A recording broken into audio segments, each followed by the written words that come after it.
North Korea, a country that is not actually in my bucket list in the list of countries that I wish to visit. But today we will be looking into North Korea, at least from the lens of Drew Binsky.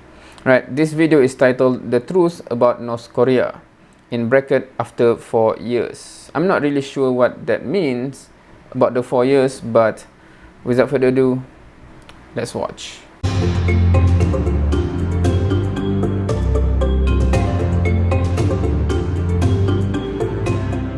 About 3.5 years ago, I spent 3 nights and 4 days in Pyongyang, North Korea. At the time, it was my 104th country, and I had just started making travel videos. In fact, I think it was my 4th or 5th video overall that I made on my channels, and much to my surprise, that video had over 10 million views, and it was really a game changer in terms of my content creation and getting to where I am today. Back then, I was truly an amateur filmmaker, taking barely usable footage, and I feel like if I had the chance to go again now, then I'd be able to tell a much more convincing and cinematic story. But unfortunately, North Korea is completely closed for US passport holders. In fact, I'm one of the last Americans to step foot in the country because 2 months after I left, there was an unfortunate situation, which I'm sure you guys have heard about on the news, and that led to all Americans being banned until today. Thankfully, through social media, I was able to connect with some of you generous people out there who have been to North Korea and who are kind enough to send some of your footage, which will help me retell my story and relive the moments and my experiences through North Korea, which I'll be sharing with you in today's video. For some background context, I lived and taught English in South Korea for 2 years. I moved there right after I graduated from university in 2013, and I lived in a small village about 40 miles south of Seoul. And during those 2 years, I really immersed myself in Korean culture. I learned the Korean language. I got a black belt in Taekwondo. I made many Korean friends. I partied a lot in Seoul, and I just really soaked in the beautiful atmosphere of South Korea. It was my gateway to Asia. It's still one of my favorite countries in the world. And I've always been curious about what life is like up north because, believe it or not, before 1953, there was only one country called Korea. There was one Korean peninsula speaking one language, one connection, one family chain, and unfortunately through war, that all changed, making North Korea the most isolated country in the world. But when I had the opportunity to visit, I jumped on it because I saw it as a really unique trip, and it certainly was. So first off, the way to get into North Korea for anyone, you have to go on an organized group trip. I went with a company called Koryo Tours. There are a couple other companies that take you to North Korea, but before you go, you have to attend a mandatory briefing in China.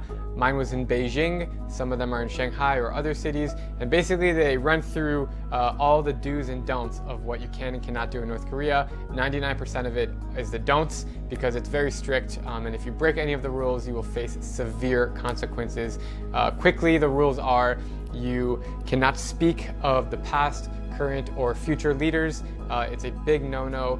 You cannot take any pictures of construction because it looks like the country is not perfect, and you must not leave the tour group at any time. Unfortunately, that's just the rules. As much as we all want to just wander around, that is not really the case in North Korea. You have to abide by the rules, and it's really, really strict. If you take any pictures of the leaders, like statues or pictures, they have to be in the full frame of the camera. You can't cut off their face.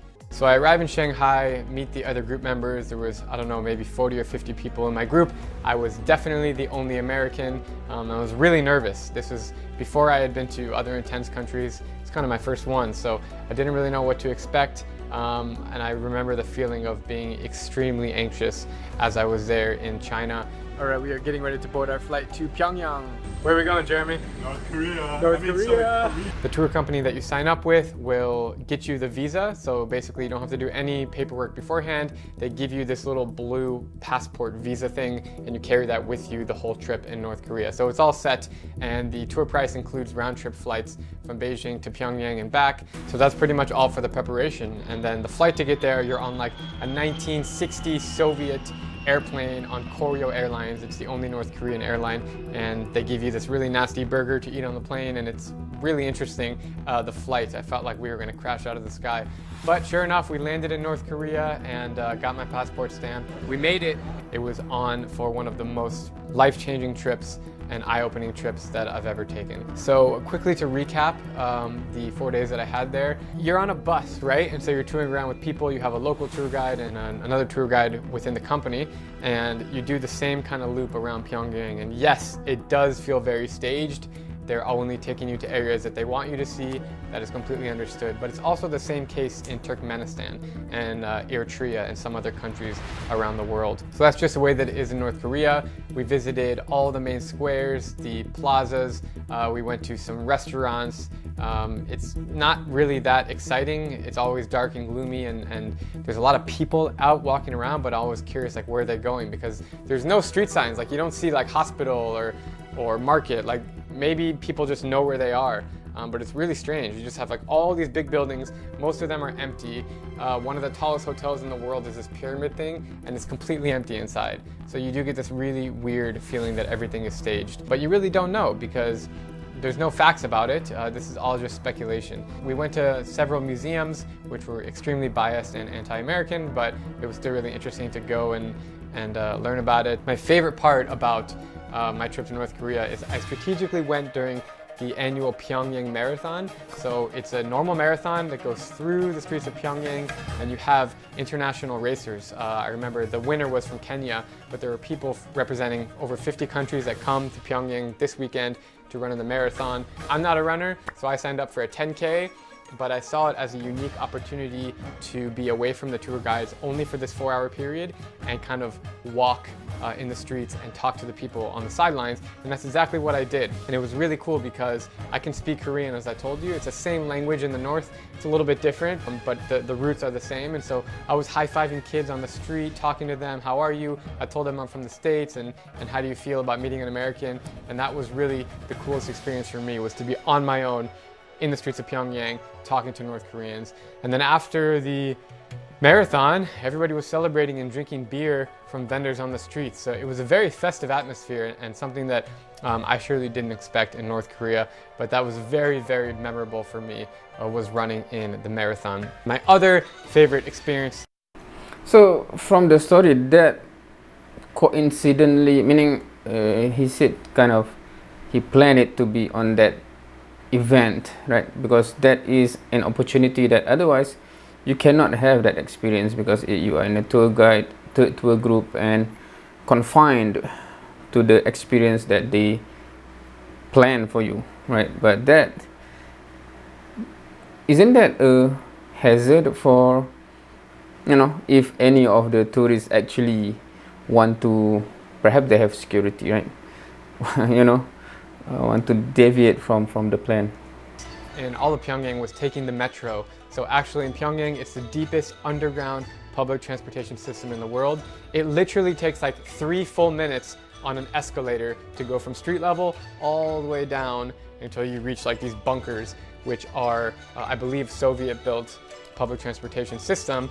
And we took 6 or 7 stops, and it was the coolest experience just to be completely immersed in North Korean culture with people living their daily lives. And yes, we got a lot of stairs and everything, but that was really a memorable experience for me. And then our hotel, once you get to the hotel at night, around 7 p.m., they lock the doors and you are not able to leave at all for any reason. But thankfully the hotel has really nice views, a revolving restaurant on the top, pool table, bowling alley, TVs, no internet.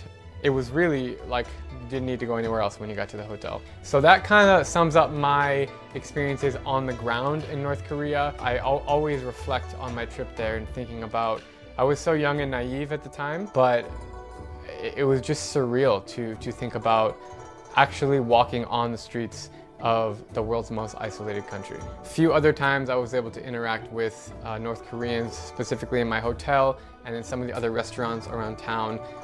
You were able to talk to them one-on-one. Some of them even speak English because they learned in the universities there. But overall, you're mostly with the group and having this really surreal experience together. And if the question ever comes to me, Drew, what is the most interesting country in the world? It is, without question, North Korea. It's extremely interesting, very isolated, And honestly, it's very depressing. Nobody's really happy walking around. They look down at the ground. They don't smile that much at you. There's not that many things to do. You do see parks, kids playing sports, doing archery, playing soccer, badminton, running. And so there's some kind of fitness and sports. And every year, North Korea is in the Winter Olympics. It is very much controlled society, and I just feel bad for the people there. And since I've left North Korea, I've met a handful of North Korean refugees, and I've done 3 or 4 videos on my channel if you guys have seen them before, and I really feel for them. They all have told me similar stories about how they've had to escape and how brutal the regime was and how their family is in danger because they've left and how they have no intention to go back. And I really do feel bad because, you know, we all can't choose where we're born. You know, I'm very lucky and thankful that I was born in the United States of America, and I feel bad for people who are just born in North Korea and they don't have a choice and they have to literally figure out a way to leave the country. So it's very sad. Obviously, there are some severe human rights issues in North Korea. I'm not going to get too into right now because it gets very political, but I definitely do not support them. Once again, I just feel bad for the millions, the tens of millions of people who are grown up in the North Korean society and who are brainwashed to think a certain way. And it's crazy that just south of that border, called the 30th parallel, you have one of the most futuristic and modern and capitalistic societies on the planet. It's such a contrast, and it's actually unbelievable that that still exists in present day. So these are some of my thoughts about North Korea. I've been wanting to get them off my chest for a while because the video that I made, the one that went viral, I just wasn't able to put it together quite well, and honestly, when I watch it now, I cringe because of how it was shot and how poorly the camera was and how the scenes came out. And so now that I have better equipment and I have a little more cinematic footage, I wanted to just tell this story and leave an open conversation for you guys to let me know what your thoughts are on North Korea in general. Have you ever been there before? Have you ever thought about going there? What are your thoughts about the regime? What needs to change in order for North Korea to hopefully make peace with South Korea, which would be an incredible thing if we can see that in our lifetime. And that's pretty much it, guys. So thank you so much for tuning in to this video. Right now I'm in a secret location. I've been going through some really crazy, awesome countries, and I can't reveal them yet because I don't have the stories to share yet, but just know that there are some amazing stories coming your way very soon. And that's it, guys. Hit me up on Instagram at Drew Binsky to follow my trips live. Don't forget to text me, as I told you at the beginning, and I will catch you guys later. Thank you. Love you all. Peace. All right. Interesting, right? Now, what he said towards the end about we do not choose where we were born, that's a very important remark, I think, that because normally I discuss religion, right? Because that's fundamentally is one of the most important discussion in our life for those who believe that we are created and we have a purpose, right? And how does it relate to this? Each of us are being born because we do not choose the life that we will have. With that, the test that we will face. Everyone will be born in the family, the surrounding, the country, the environment that they are born into, and each environment have different circumstances, different challenges, right? But many of these challenges, we still have the opportunity to find out the truth, regardless of we are born into family that have the truth or have falsehood. Generally speaking, we have the access to the information, and inbuilt inside us we have the curiosity, etc. So everyone have a chance to find out, to seek the truth, right? Except when we face something like this, right? When they might not even have any access to information that let them explore what exactly is the truth, right? They are confined to a very limited information allowed for them. For example, right? I'm not single out North Korea. Perhaps there are other places that have some element of that, but in how to say, in in the fairness, or how to say, okay, let me go into Islamic perspective, right?